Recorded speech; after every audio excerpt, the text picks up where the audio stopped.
주님만 따르리 주님만 따르리.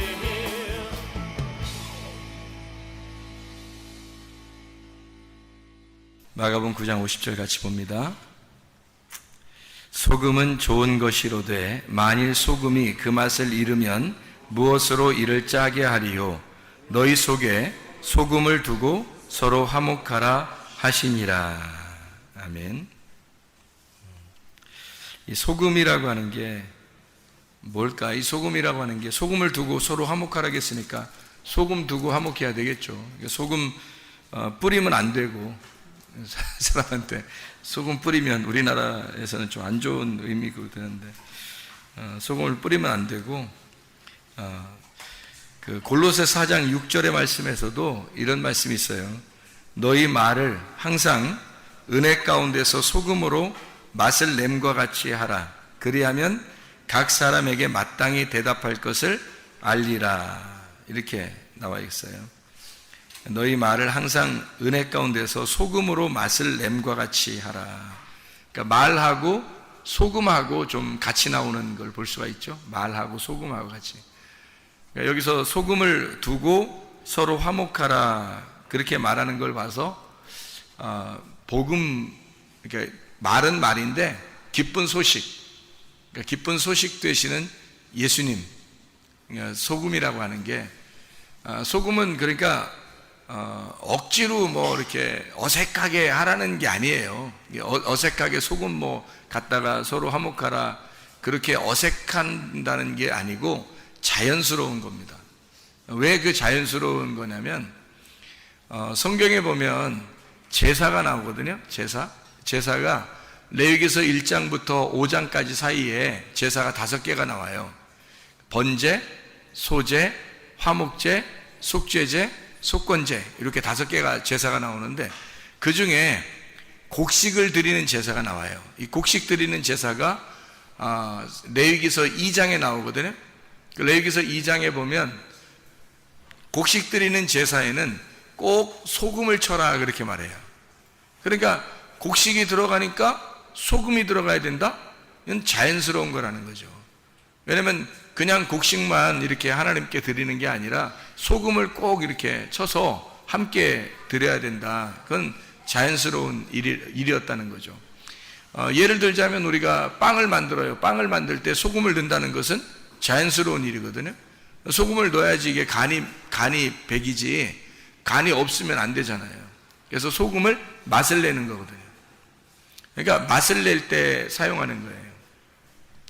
그래서 곡식을 제사 드릴 때는 소금이 꼭 들어가야 된다. 레위기서 2장 13절 말씀에 나와 있는 말씀입니다. 자, 그래서 우리가 이게 왜 자연스러움이라고 이야기하냐면, 이거를 왜 자연스러움이라고 얘기를 하냐면요, 이 복음이라고 하는 게 이 소금이라고 하는 거 있잖아요. 이게 말씀인데 그냥 말씀이 아니고 이게 올바른 말씀, 그러니까 그냥 말씀이 아니라 바른 말씀, 바른 교훈, 바른 말씀, 이것을 표현할 때 소금이라고 이렇게 얘기할 수가 있다는 거죠. 그러니까 그냥 말씀이 아니라 소금을 두고 서로 화목하라는 말은 그냥 아무렇게나 말하면 서로 뭐 화목한다 그런 말이 아니라, 복음이라고 하는 좋은 말씀, 바른 말씀을 갖다가 서로 증거해서 그 바른 말씀으로 한 마음이 될 때만 그때 서로 화목하게 될 수 있으니까, 하나님 안에서 화목한 것을 얘기하는 거니까 소금을 두고 화목하라 그렇게 이야기를 하는 거죠. 그래서 소금이라고 하는 게 자연스러움이다. 왜? 하나님께 제사를 드릴 때는 곡식을 드릴 때는 꼭 소금을 쳐야 된다라는 것을 이야기했듯이, 하나님도 소금이라는 게 자연스럽게 들어가야 된다는 것을 이야기하는 거죠. 이렇게 자연스럽게 예배를 드릴 때 소금이 들어가야 된다라고 하는 게 억지가 아니라는 거예요. 억지가 아니니까 우리는 이게 어색하고 뭐 힘들고 어렵고 그런 말씀들이 아니라는 거죠. 그러니까 말씀이, 복음의 말씀이 사실 우리에게는 훨씬 그걸 알려고 하는 사람, 간절한 마음을 가진 사람에게는 굉장히 자연스러운 말씀이라는 거죠. 그러니까 상식적으로 이게 통하는 말씀이라는 거예요. 비상식적인 게 아니죠. 하나님은 이 자연을 우리에게 다 주시고 이걸 비상식적으로 주신 게 아니라 상식적으로 주셨어요. 그래서 우리가 상식이 통하는 세상에서 살고 있다고. 우리가 이 자연을 보면 자연스러움, 그래서 자연스럽다 할 때 자연이란 말이에요. 그래서 사람이 자연스러운 거예요. 소금이 있다고 하는 건 자연스러움입니다. 하나님의 복음이라고 하는 건요, 우리 인간들이 하나님을 바라보려고 하는 사람들은 자연스러운 거예요. 근데 하나님 바라보려고 하지 않은 사람들은 그게 어색한 거예요. 억지가 되는 거죠. 근데 하나님 바라보려고 하는 사람은 자연스러움이 된다. 그 곡식으로 예배를 드린 사람이 있어요. 누굴까요? 가인입니다. 가인이 곡식으로 예배를 드렸어요. 하나님 받아줬어요? 안 받아줬어요? 안 받아줬어요. 아벨이 드린 거는 받았어요? 안 받아줬어요? 받아줬어요. 아벨이 드린 거는 받아줬고 가인이 드린 건 안 받아줬어요. 왜 안 받아줬을까? 가인이 드린 걸? 소금이 안 들어가서 그런 거예요. 소금이. 그러니까 하나님은 원래부터 이 소금이라고 하는 것을, 원래 하나님은 소금을 넣고 하나님 앞에 드리기를 원했던 거예요. 그러니까 소금이 없이 곡식을 드린 거예요. 그게 이제 우리가 어떻게 그걸 알 수 있냐? 뭘 어떻게 알아요? 레위기 2장 13절에 보면 나오는 거지. 레위기 2장 13절에 보면 그 어린 양을 드릴 때는 그 피가 같이 드려야 되고요. 곡식을 드릴 때는 소금을 같이 드려야 되는 거예요. 그게 자연스러움이라는 거예요. 하나님의 입장에서는 자연스러운 걸 받는 거예요. 그죠? 그래서 아벨은 자연스럽게 어린 양을 드릴 때 피를 드린 거고 함께, 곡식을 드리는 가인에게서는 자연스러운 게 뭐예요? 소금을 같이 드려야 되는 거예요. 그래야 하나님이 받아주시는 걸. 레위기상 13절에 나와 있는 얘기니까 그러니까 아는 거지. 성경에서 써놓은 거니까 아는 거죠. 뭐 사람이 얘기하는 거 아니잖아요. 우리가 그냥 추측을 하는 거 아니잖아요. 성경에 써 있으니까 그걸 아는 거란 말이에요. 그 아담이라고 하는 사람이 원래 농사 졌어요, 안 졌어요? 농사 졌어요. 근데 에덴 동산에서 농사 졌는데 농사를 져본 적이 있어요, 없어요? 성경 그 창세기 2장에 아담이 만들어지거든요. 창세기 2장에. 그리고서 2장에 아담을 왜 만들었다고 나와요? 창세기 2장 5절에 농사하게 하려고 아담을 만들었다는 거예요. 농사라는 게 아바드고, 그게 아바드가 예배 드린다는 거거든요. 그러니까 예배 드리려고 아담을 만들었는 거예요. 그러면 창세기 2장에 아담이 예배 드려본 적이 있나요? 농사를 지어본 적이 있나요? 아무것도 안 맞는 거예요. 그래서 이게 아무것도 안 하고 가만히 있으니까 하나님이 하와를 만들어서 선악과를 먹으라는 거예요. 그러면은 하와를 만들어서 기껏 너를 도와줄 거야 그러면서 돕는 배필을 만들어서 너를 도와줄 거야 해서 만들어 놨더니 기껏 선악과를 먹게 만들어요. 그러면 거기서 2장과 3장에서 아담이 농사를 지은 것이 있냐고요? 없어요. 농사 짓는 게 뭐였냐면 선악과 따먹는 게 농사 짓는 거였어요. 그러니까 누구를 통해서 선악과를 먹은 거예요? 하와를 통해서, 자기 아내를 통해서 선악과를 먹은 게 그에게는 농사고 그게 예배였단 말이에요. 그러니까 예배를 드렸는데 그게 뭘 먹었다고요? 선악과를 먹었다고요. 그러니까 예배를 드리는데 뭘 먹어야 되냐면 생명나무를 먹어야 되는 거거든요. 생명나무를 먹어야 되는데 예배가 잘못된 거란 말이죠. 그러니까 아담과 하와가 예배가 잘못된 거예요. 선악과 먹은 거니까. 생명나무를 먹어야 되는데 선악과를 먹어버렸잖아요. 그러니까 잘못된 거라고. 근데 하나님은 그 잘못된 아담과 하와를 위해서 주님이 오셔가지고 그 대신 그 쓴물을 빨아들이고 자기가 죽으시고, 그리고 그들에게 단물로 주시려고, 구원을 주시려고 하는 하나님의 계획이니까 그들을 용납한 거예요. 받아들인 거라는 거죠. 예배는 실패한 거예요. 아담과 하와가 창세기 3장에 예배가 실패한 거예요. 그들에게 농사지라고 만들어놨더니 그들이 농사진 것도 없어요. 예배 드려본 적이 없어요. 기껏 한 게 다 선악과 먹은 거예요. 하와를 만들어줘 도와주라 했더니 선악과 먹자 한 거예요. 그러니까 아무것도 한 게 없고, 우리가 성경을 보니까 선악과 먹은 것밖에 농사진 게 없더라는 거예요. 그럼 어떻게 선악과를 먹게 됐어요? 누구 때문에? 하와 때문에. 그러면 하와가 먹었을 때 하나님이 하와한테 나타났어요? 아니면 아담이 먹었을 때 나타났어요? 아담이 먹었을 때 나타나요. 그럼 처음부터 하와가 먹을 때부터 막아놓으면 되잖아요, 하나님이. 근데 안 막는단 말이에요. 그래서 하와가 먹고 자기가, 그리고 아담에게 먹게 하니까 그때 하나님이 나타나신단 말이죠. 어떻다는 거예요? 뭐 했다는 거예요? 어떻게 한 거예요? 선악과를 먹은 게 예배라고 그랬어요. 선악과를 먹은 게. 왜냐면 아담과 하와는 선악과를 먹어본 적이 없어요. 그 전에 먹어본 적이 없어요. 먹어본 적이 없다가 선악과를 먹으면서 드디어 자기들을 발견한 거예요. 그러니까 하나님은 그걸 원한 거죠. 그런데 그냥 먹었어요? 누가 먹여줬어요? 누가 먹으라고 했어요? 먹으라고 했어요. 하와는 누가 먹으라고 했어요? 뱀이 먹으라고 했어요. 뱀은 어떻게 보면 어디에 갑자기 어디서 나타난 거예요? 땅에서 갑자기 어디서 나타났어요. 그죠? 어디에 있던 거예요, 뱀이? 선악과를 먹으라고 선악과를 쳐다보면서 얘기해 준 뱀이에요. 그러면 선악과는 어디에 있었던 거예요? 선악과는 창세기 2장에 보면 어디에 있어요? 어디 중앙에 있다 그러잖아요. 어디 중앙? 에덴 동산 중앙에 있는 거죠. 에덴 동산 중앙에 선악과가 있었는데 그 선악과를 먹으라고 뱀이 선악과 밑에서 나타난 거예요. 그러면 뱀은 어디에 있었던 거예요? 에덴 동산이라는 성전에 선악과에 같이 있었던 거죠. 뱀이. 그렇죠? 그러니까 우리가 그 뱀이라고 하는 걸 너무 이렇게 악하게만 보지 말라겠어요. 뱀이 뭔가 우리에게 가르쳐 주는 게 있다 그랬어요. 그래서 뱀을 나하쉬라고 그래요. 가르치는 자입니다. 가르치는 자. 뱀은 슬기로우면서 가르치는 자예요. 우리에게 뱀을 통해서 우리에게 가르쳐 주려고 했던 거예요. 하와에게 하와가 몰랐으니까, 하와가 그 하나님에 대한 약속을 몰랐으니까 뱀이 와서 가르쳐 주는 거예요. 그래서 하와가 먹게 된 거고, 그가 아담에게 이제 먹게 해준 거거든요. 그러면 결국 아담이 먹게 된 건 누구 때문에 먹었냐면 하와 때문에 먹은 거예요. 하와는 뱀 때문에 먹었지만 결국 하와가 먹었을 때는 하나님이 나타나지도 않았어요. 그건 죄 취급도 안 했어. 하와하고 얘기한 게 아니거든. 하나님은 아담하고 얘기했었거든요. 처음에 약속을 아담하고 했으니까 하와가 먹었을 땐 나타나지도 않아요. 근데 아담이 먹었을 때는 약속을 어긴 거니까, 그러니까 아담이 먹었을 때는 나타났죠. 자, 보세요. 아담이 먹은 것은 누구 때문에 먹었어요? 하와 때문에. 하와 때문에 먹었다고 하는 것은 지금 아담이 선악과를 먹어야 한다는 것은 성경에서 정해진 거란 말이에요.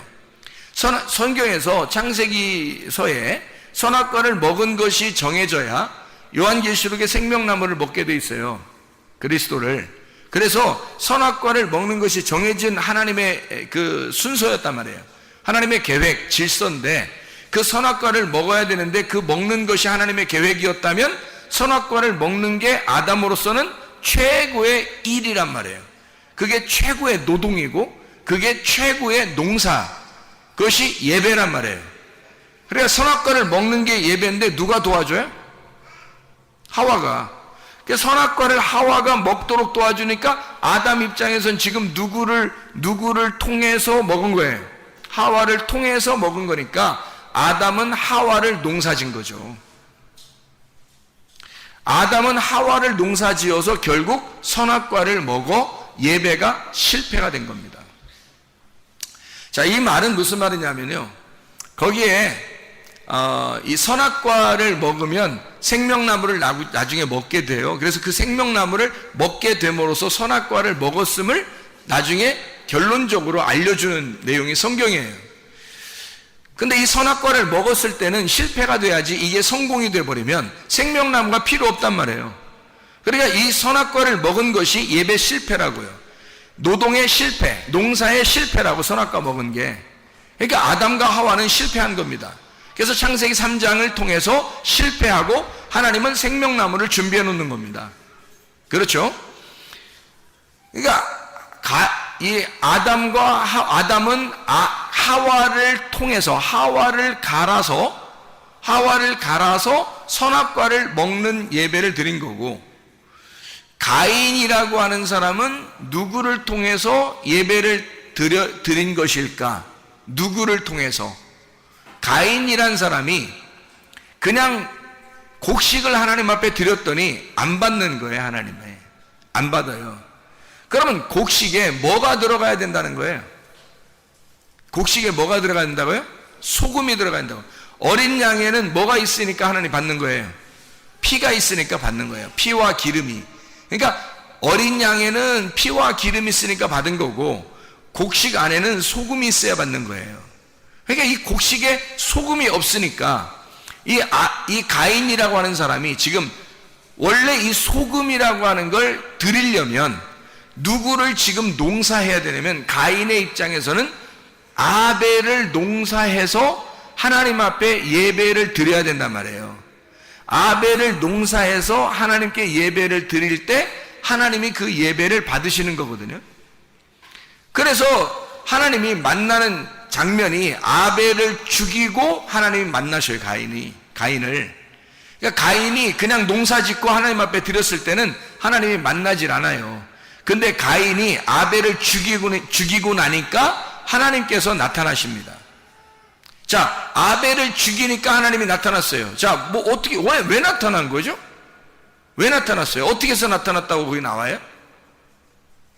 누구의 핏소리가 들린다? 아벨의 핏소리가 들린다. 어디에서? 땅 속에서. 땅 속에 피가 들어갔다는 거예요.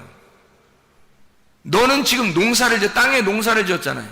농사를 지어가지고 하나님 앞에 이걸 드렸는데 하나님이 이건 안 받는단 말이에요. 근데 아벨을 죽이고 나니까 아벨의 피가 땅 속에 들어가 있다는 거죠.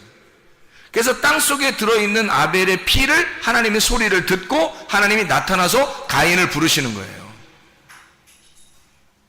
그러면 땅이라고 하는 건 뭐가 있을 때 속죄가 일어난다? 피가 있을 때 이 땅에 속죄가 일어난다. 예수님이 십자가 못 박혀 돌아가실 때 피를 흘리셔서 어디로 떨어졌겠어요? 땅에 떨어진 거죠. 땅에 떨어져 땅을 정결케 하는 거란 말이에요. 땅이 누군데? 나니까 내 속에 예수의 피로 인하여 정결케 된다는 것을 이야기하는 거죠. 그러면 곡식에는 뭐가 들어가 있어야 된다고요? 땅은 피가 있어야 되고, 어린 양에는 피가 있어야 되고, 곡식에는 뭐가 들어있어야 된다고? 거기다 피 발라? 곡식에다 피 발라서 하나님 앞에 드리라는 거예요? 성경에? 아니잖아요. 곡식을 드릴 때 하나님이, 제가 그랬잖아, 자연스러워진다고. 자연스러워야지. 곡식을 갖다 하나님 앞에 드리면서 피를 갖다 뿌리고 드리면 좋겠냐, 하나님이. 징그럽다 그러지.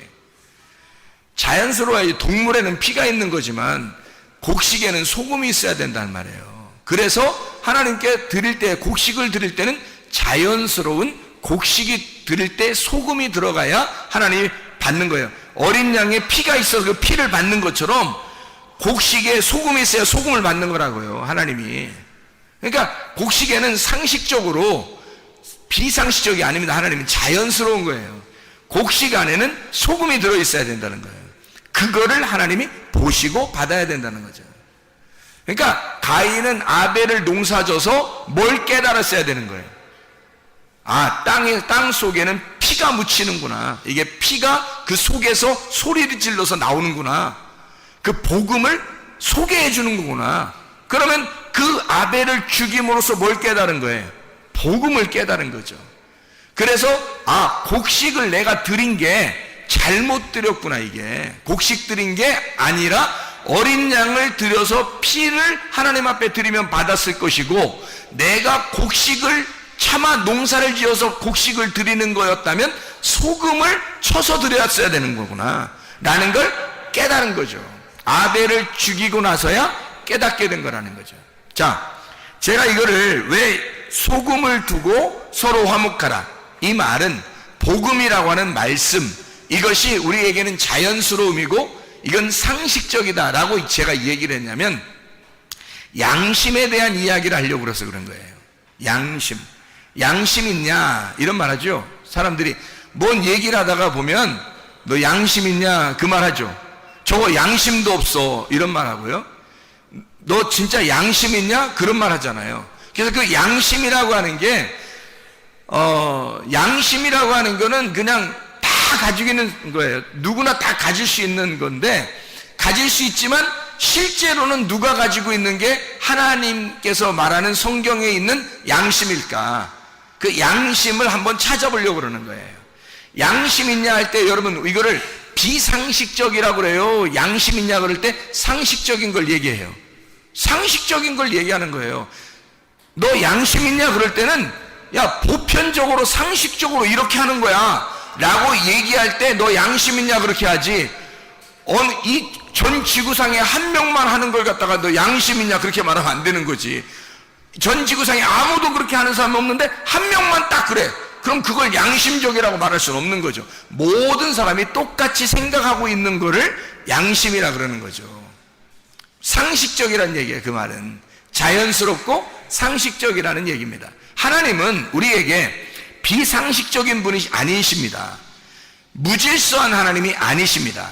하나님은 완전히 자유하시고 자연스러우신 분이에요. 그래서 우리에게 억지로 어색하게 하나님을 섬기고 어색하게 이렇게 하라고 하지 않어요. 그건 율법이에요. 그건 너희들이 스스로 만든 율법이고 거기에 너희가 갇혀 있는 거지. 그 안에서 뭘 발견해야 되냐면 양심을 발견해야 된다는 것입니다. 제가 율법 안에서 양심을 발견해서 여러분에게 내가 발견한 양심을 소개하고 싶은 거예요. 그건 상식입니다. 하나님을 만나는 사람들에게 아주 상식적인 거예요. 자연스럽고. 그래서 그 양심에 대한 이야기를 여러분에게 성경 몇 가지만 한번 찾고 같이 나누려고 하겠습니다. 요한복음 8장 9절 말씀이에요. 요한복음 8장 9절 말씀. 요한복음 8장은 가늠한 여인에 대한 이야기가 쭉 나오거든요. 거기에 8장 9절에 이렇게 나와 있습니다. 그들이 이 말씀을 듣고 양심의 가책을 느껴 어른으로 시작하여 젊은이까지 하나씩 나가고 오직 예수와 그 가운데 섰는 여자만 남았더라. 양심이 발동된 겁니다. 양심이, 이 사람들은 지금 다 성경을 아는 사람들이에요? 모르는 사람들이에요? 성경을 아는 사람들이에요. 성경을 아는 사람들이니까 양심이 발동된 거예요. 그죠? 성경을 모르는 사람은 양심도 없을 수도 있어요. 성경에서 말하는 양심은 성경을 아는 사람에게 일어나는 겁니다. 성경을 아는 사람에게 있는 게 양심이에요. 성경도 모르는 사람, 교회도 안 다니는 사람, 성경도 모르는 사람인데 양심이 어디 있어요, 그 사람들에게. 근데 성경을 아는 사람에게는 우리 일반적인 양심이 아니라 일반적인 양심 모든 사람이 가지고 있지만 성경의 양심은 교회 다니는 사람들에게만, 말씀을 듣는 사람들에게만 있는 거라는 거죠. 이 성경의 양심을 깨달으니까 자기의 발등을 찍는 거예요. 다른 사람을 죽일 수가 없는 거예요. 자기 양심이 발동됐단 말이에요. 그리고 돌아간 거예요. 자, 사도행전 23장 1절 말씀 봅니다. 사도행전 23장 1절 말씀. 거기에도 23장 1절, 사도행전 23장 1절 말씀 보니까 바울이 공회를 주목하여 이르되 여러분 형제들아 오늘까지 나는 범사의 양심을 따라 하나님을 섬겼노라 그랬어요. 그냥 우리가 일반적인 양심이라 그러면 하나님을 섬긴다는 말이 안 맞죠. 양심이라는 말하고 하나님을 섬긴다는 말하고 같이 놨잖아요. 그러면 양심을 통해서 하나님을 섬겼다는 거예요. 그러면 하나님을 섬기는 것이 양심이 들어가야 섬긴다는 얘기예요. 그렇죠? 양심이 들어가야 하나님을 섬길 수 있다는 거예요. 그러면 성경의 양심은 다르다는 것이죠. 세상 일반적인 양심이 아니라는 거예요. 제가 몇 가지만 또 한번 찾아볼, 많이 안 찾을 테니까 성경 몇 가지만. 24장 16절, 사도행전 24장 16절 말씀. 이것으로 말미암아 나도 하나님과 사람에 대하여 항상 양심의 거리낌이 없기를 힘쓰나이다. 이렇게 이야기를 했죠. 자, 로마서를 가보겠습니다. 로마서 2장 15절. 로마서 2장 15절에 14절부터 보면요, 율법 없는 이방인이 본성으로 율법 일을 행할 때에는 이 사람은 율법이 없어도 자기가 자기에게 율법이 되는데 이런 이들은 그 양심이 증거가 되어 그 생각들이 서로 혹은 고발하며 혹은 변명하여 그 마음에 새긴 율법의 행위를 나타내느니라. 무슨 말이냐면요, 양심이라는 것이 발동되면 율법이라고 하는 것이 함께 일을 하기 시작해서 양심을 통해서 자기를 심판해버린다는 거예요. 양심이. 그러니까 일반적인 교회 안 다니는 사람도 양심이라는 일반적인 양심은 있어요. 누가 준 거예요? 다 그게? 양심이? 하나님이 주신 거예요. 하나님이 다 이방인들에게도 양심을 주셨기 때문에 그 사람들은 율법이 없어요. 율법이 없는데도 양심상 안 되는 거예요. 이게 일반적인 도덕적인 양심으로도 이게 율법이 발동된단 말이에요. 이게 하물며 교회 다니는 사람들의 율법으로 양심이 발동된다는 것은 하나님의 일하고 연결되는 거죠. 선한 양심이라 그래서 바울은 선한 양심이라고 그래서 그렇게 고백을 해요. 자, 우리 성경 로마서 9장 1절입니다. 로마서 9장 1절. 내가 그리스도 안에서 참말을 하고 거짓말을 아니하노라. 나에게 큰 근심이 있는 것과 마음에 그치지 않는 고통이 있는 것을 내 양심이 성령 안에서 나와 더불어 증언한다 그랬거든요. 성령 안에서 양심이 함께 증언한대요. 그러니까 성령과 양심이 같이 있는 것을 볼 수 있죠. 양심과 성령이 같이 있는 거예요. 예, 그러니까 이 마음은 독특하게 하나님이 주신 마음이라는 거예요. 이게 양심이라고 하는 겁니다. 자, 로마서 13장 5절 말씀이에요. 13장 5절 말씀 보면요, 그러므로 복종하지 아니할 수 없으니 진노 때문에 할 것이 아니라 양심을 따라해라 그 말이에요. 그러니까 너 혼날 것 같아서 양심적으로 살아라는 말이 아니라 양심을 따라 그냥 행동하라는 거예요. 너 하나님의 진노가 있으니까 그렇게 복종하고 이렇게 하는 게 아니라 양심을 따라서 복종해라는 거예요. 양심적으로 복종해라 그 말이거든요. 자, 이제 슬슬 이게 양심이 좀 가까워지고 있습니다. 디모데전서 1장 5절 말씀입니다. 디모데전서 1장 5절 말씀 보면요, 1장 5절. 이 교훈의 목적은 청결한 마음과 선한 양심과 거짓이 없는 믿음에서 나오는 사랑이라. 이 교훈, 이게 바른 교훈인데요, 말씀의 바른 교훈, 복음이라 그랬죠. 그것이 청결한 마음과 선한 양심과 거짓이 없는 믿음에서 나오는 사랑이래요. 그러니까 소금이라고 하는 것은 아주 자연스럽다 그랬죠. 소금은 자연스러움을 얘기하는 거예요.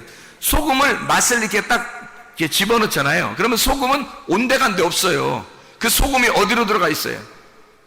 예, 배추나 이런 거 절일 때 소금을 갖다 이렇게 집어넣잖아요. 그러면 배추 절일 때 소금 집어넣어. 어느 날 소금을 찾으면 소금이 있어요, 없어요? 못 찾죠. 뭐만 있어요? 배추만 있어요. 그 김치가 돼 있어요. 그러니까 이게 소금이 그 안에 들어가 있는 거예요. 소금이 그 안에 들어가 있어요. 그러니까 이 속에 들어가서 자기 소금이 죽음으로써 배추를 살려버린 거예요. 배추의 맛을 살려버린 거란 말이에요. 그러니까 이것은 소금이 들어가고 거기서 죽고 그 속에서 맛을 내는 건 자연스러운 일이었단 말이에요. 소금을 집어넣는 자체가 자연스러움이었단 말이에요. 그러니까 이 양심이라고 하는 게 억지로 하는 게 아니라고. 이게 하나님이 우리에게 주신 양심은 억지로 하나님의 일을 하고 억지로 하나님 바라보고 예배드리고 이러라는 게 아니에요. 이것은 소금을 치는 것과 같은 거라는 거야. 소금을 치는 것과 같이 이렇게 자연스러운 복음이라는 겁니다.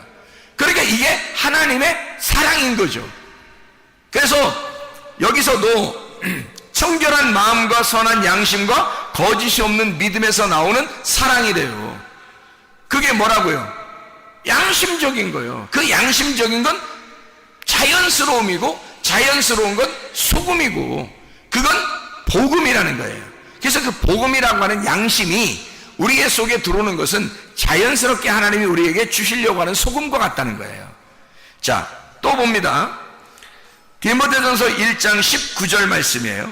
믿음과 착한 양심을 가져라. 어떤 이들은 이 양심을 버렸고 그 믿음에 관하여는 파선하였느니라.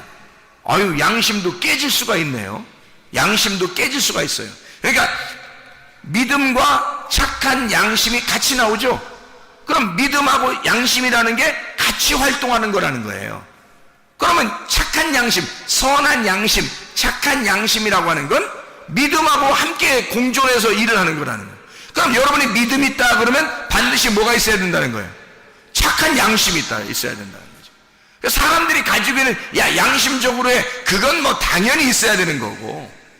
자, 남편이 아내에게 대할 때 양심적으로 대해야 되겠죠. 아내가 남편을 대할 때 양심적으로 대해야 되겠죠. 그 양심보다 훨씬 더 중요한 성경 기절이 착한 양심이에요. 그런데 이 착한 양심은 뭐하고 함께 일한다고요? 믿음하고 함께 일한다고요. 그러니까 그냥 착하게 양심으로 대하는 게 아니라 착한 양심으로 대하고 착한 양심은 믿음과 함께 대하라는 거예요. 그것이 하나님의 양심이라는 거예요. 우리의 양심이 아니고. 그러니까 우리 양심을 얘기하려고 성경을 썼겠냐고, 너 양심적으로 살아라고. 그게 아니라 양심적인 건 하나님이 주신 건데, 그 하나님이 주신 이것은 소금과 같이 자연스럽게 흘러 들어와야 된다는 거지, 우리한테. 이것이. 근데 그게 믿음과 함께 들어오는 거라는 거죠. 그게 착한 양심이라고 하는 겁니다. 자, 디모데전서 3장 9절 말씀입니다. 깨끗한 양심에 믿음의 비밀을 가진 자라야 할지니. 감독이 그렇고 집사가 그래요. 이게 어떤 사람이냐면, 감독이나 집사는 교회에서 깨끗한 양심에 믿음의 비밀을 가지고 있어야 된다는 거예요. 그러면 깨끗한 양심과 믿음의 비밀이 함께 나오네요. 이렇게 같이 나오잖아요. 그러니까 믿음이 있다고 하면서 양심적이지 않거나, 제가 옛날에 양심적이지 못했어요. 제가 옛날에 양심적이지 못했다고. 그 내가 양심적으로 바뀌니까 이젠 알겠는 거예요. 무슨 말인가, 이게 성경이 무슨 말인가 알겠는 거예요. 양심, 믿음이 들어오니까 양심이 들어오더라는 거예요. 나한테 하나님의 양심이 내게 들어오더라는 거예요. 믿음이 들어오니까 하나님의 양심이 들어오더라는 거예요. 그래서 알게 된 거예요. 이게 저는 양심적이지 않았습니다. 일부러도 양심적이지 않게 생활하려고 한 적도 많았어요. 그러면서도 나 예수님 믿었으니까 천국은 어느 날 가겠지, 이렇게 비양심적으로 또 생각도 했어요.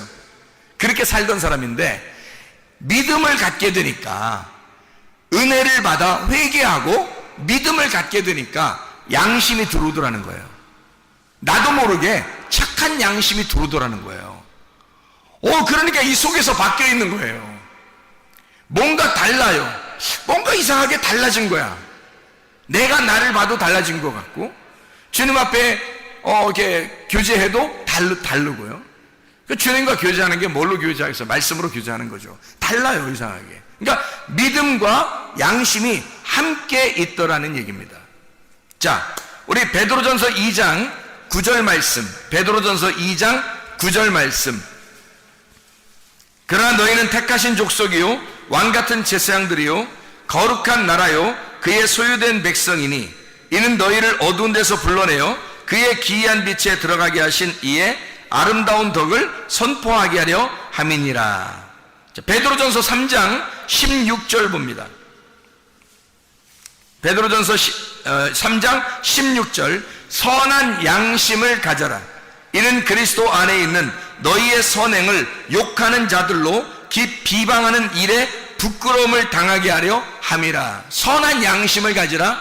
너가 베드로전서 2장 9절에 너는 택하신 족속이고 왕같은 제사장들이고 거룩한 나라 하나님의 소유가 된 백성이니까 널 어두운 데서 불러낸 것은, 네가 그 기이한 빛에 들어간 것은 아름다운 덕을 선전하게 하려고, 너를 통해서 소금을 고르게 분배함으로써, 그 복음을 고르게 분배함으로써 화목시키려고 하는, 서로 하나가 되게 하려고 하는 너의 선한 양심으로, 그냥 사람들이 말하는 양심적이라는 도덕적인 그런 얘기가 아니라 진짜 하나님의 선한 양심으로 서로 소금을 뿌려서 함께 그 소금으로 화목하게 만드는 양심이 네 속에 들어와 하나님의 아름다운 덕을, 복음을 소개하고 선전하게 하려고 너를 어두운 데서 불러냈다는 겁니다.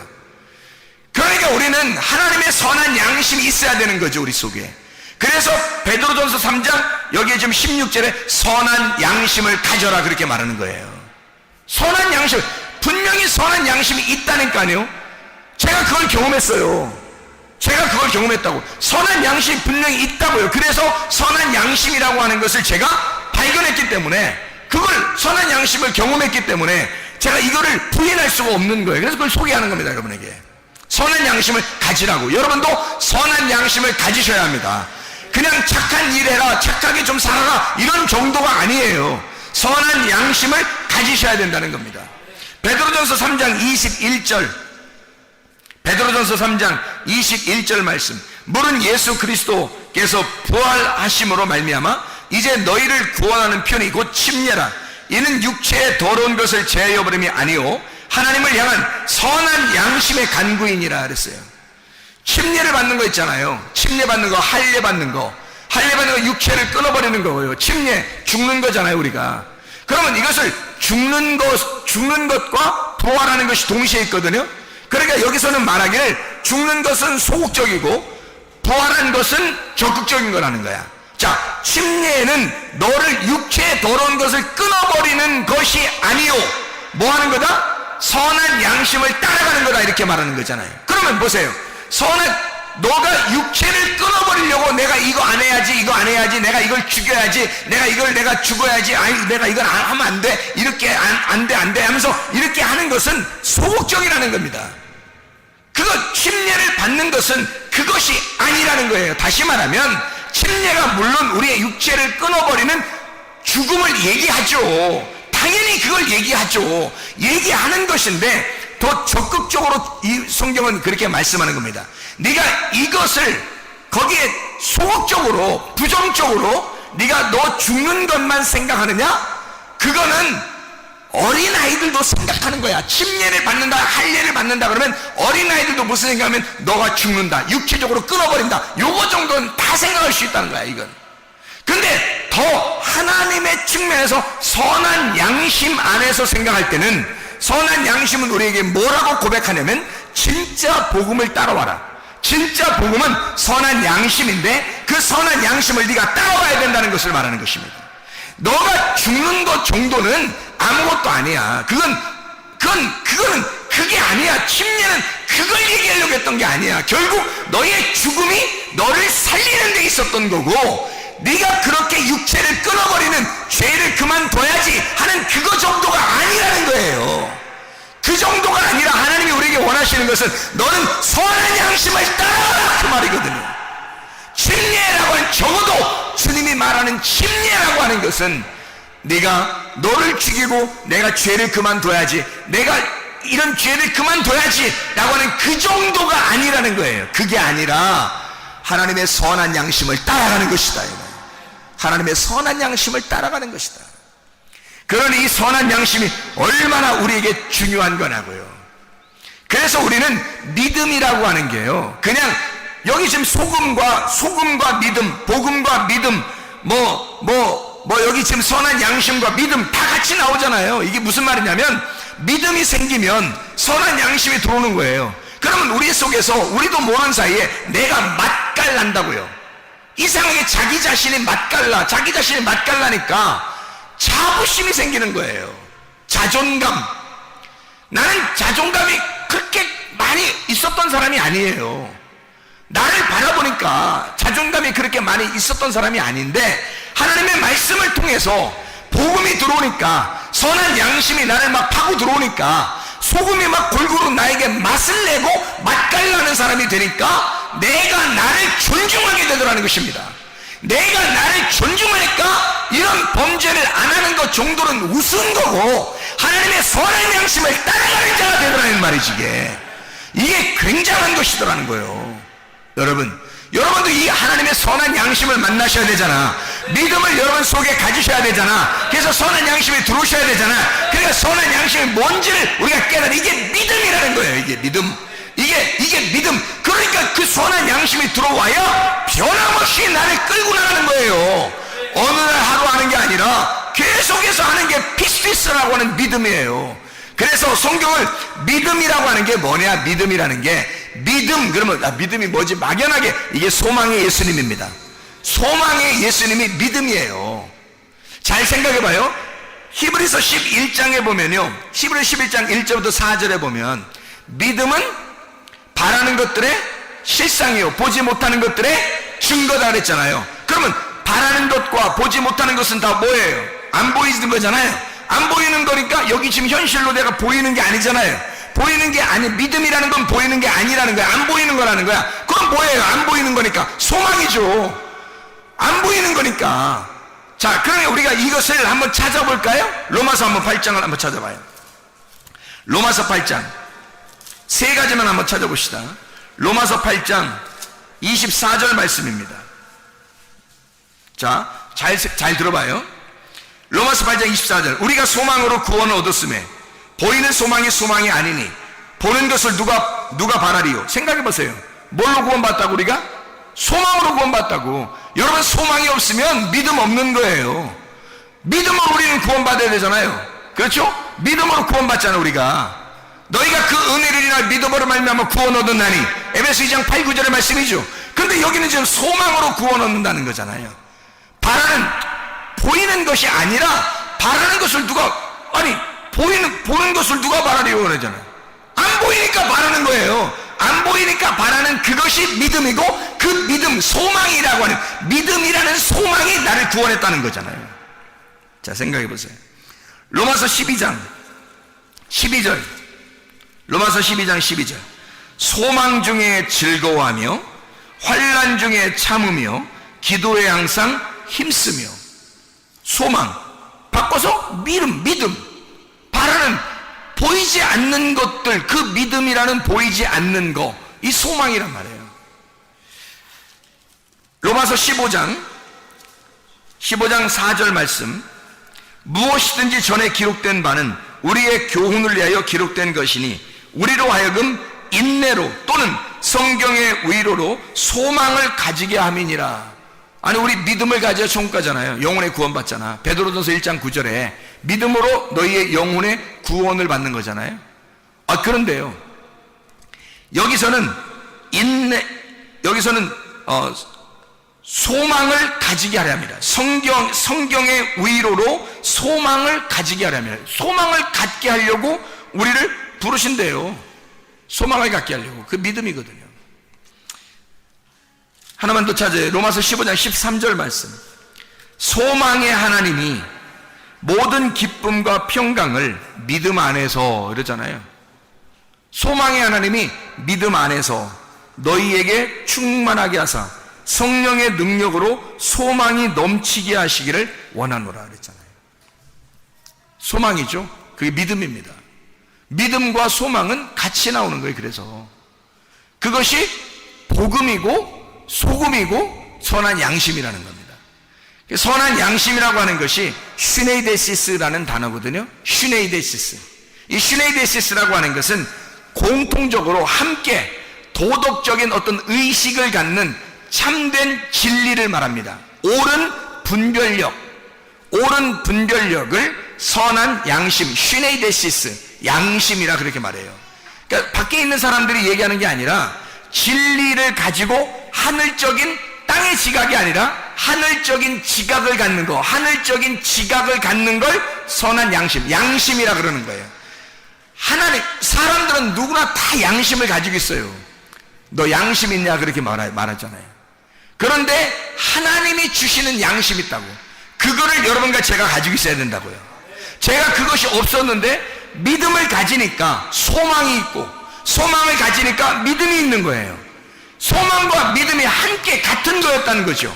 왜냐하면 내가 여기서 지금 현실로 가지고 있었던 것이 아니라 하나님이 주시는, 바라는 것을, 보이지 않는 걸 주는 거란 말이에요. 내가 바라는 것이 그거였는데 하나님이 그걸 보이지 않는 걸 주시더란 말이에요. 그게 믿음과 소망이었다는 거죠. 근데 믿음이 소망이었고 소망이 믿음이었다는 거예요. 그게 선한 양심이었다는 거죠. 그 선한 양심을 하나님이 주시니까 사람이 어떻게 변하겠어요? 양심적으로 변하는 거예요. 사람이 양심적으로. 근데 세상적인 도덕적 양심이 아니라 하늘적인 지각을 갖게 되더라는 거예요. 하늘적인 양심이 내게 오더라는 겁니다. 그래서 슈네이데시스를 보니까 이 슈네이데시스가 슈네이도에서 왔는데요. 슈네이도라고 하는 것은 쉰이라는 말하고 에이도라는 말의 합성어예요. 쉰이라는 말은 함께라는 말이거든요. 쉰이라는 말, 함께, 같이, 곁에서 하나된, 하나된, 같이, 함께. 에이도라는 말은 보인다 말이거든요. 본다라는 말이에요. 에이도는 본다, 깨닫는다, 이해한다는 거예요. 자, 보세요. 그러면 양심, 그럼 뭐라고요? 쉰에이도, 함께 보는 걸 말하는 거예요. 누구하고 보는 걸 말하는 거예요? 하나님과 함께 보는 걸 말하는 거예요.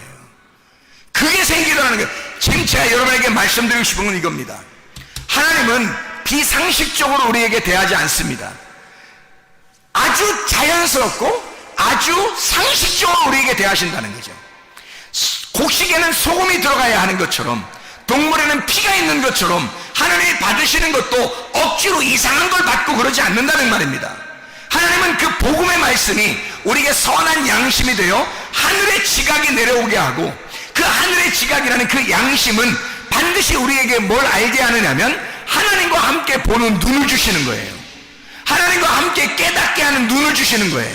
그게 왔다는 겁니다. 저에게 그게 내가 회개하고 은혜를 하나님 앞에 구하니까 주님이 믿음이라는 걸 주시고 소망이라는 걸 주시더라는 말이야. 함께 뭐가 왔냐면 시레이도라는 양심이 오더라는 거예요.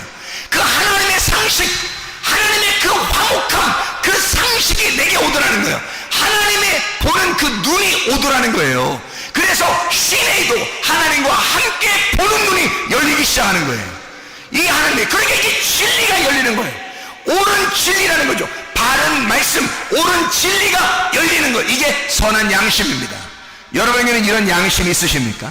양심적이어야 한다. 네가 양심적이어야 한다. 네가 양심으로 상식적으로 살아봐라. 네가 자연적으로 자연스럽게 한번 살아봐라 이 말이에요. 그리스도인이냐? 네가 자연스러우냐? 네가 진짜 하나님의 사람이냐? 너는 양심이 있느냐 이 말이에요. 그리스도의 양심을 갖는 주의 백성들 다 되시길 바랍니다. 기도하겠습니다. 우리 하나님 아버지, 사랑과 은혜를 감사를 드립니다. 아버지 하나님, 우리로 하여금 하늘적 지각을 갖게 도와주시옵소서. 하나님의 놀라운 화목함을 우리에게 주셔서 소금과 같이 소금을 두고 너희가 화목하라고 하는 그 말씀을 통해서 하나님 우리가 양심적인 주의 사랑을 깨닫기를 소원합니다. 하나님 우리에게 선한 양심을 허락해 주셔서 주의 마음을 깨닫게 도와주시옵소서. 주님과 함께 볼 수 있는 눈을 허락해 주시옵소서. 주님과 함께 이해하게 도와주시옵소서. 하나님의 말씀을 볼 수 있는, 하나님의 말씀을 들을 수 있는 눈과 귀가 열려지게 도와주시옵소서. 예수 그리스도 존귀하신 이름 받들어 기도드렸사옵나이다.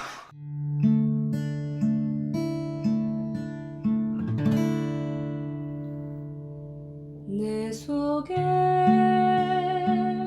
내가 너무도 많아서 당신을 쉴 곳 없네.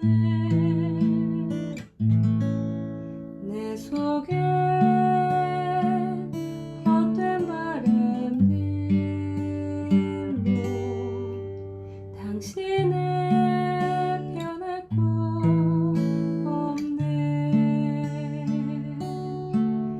내 속에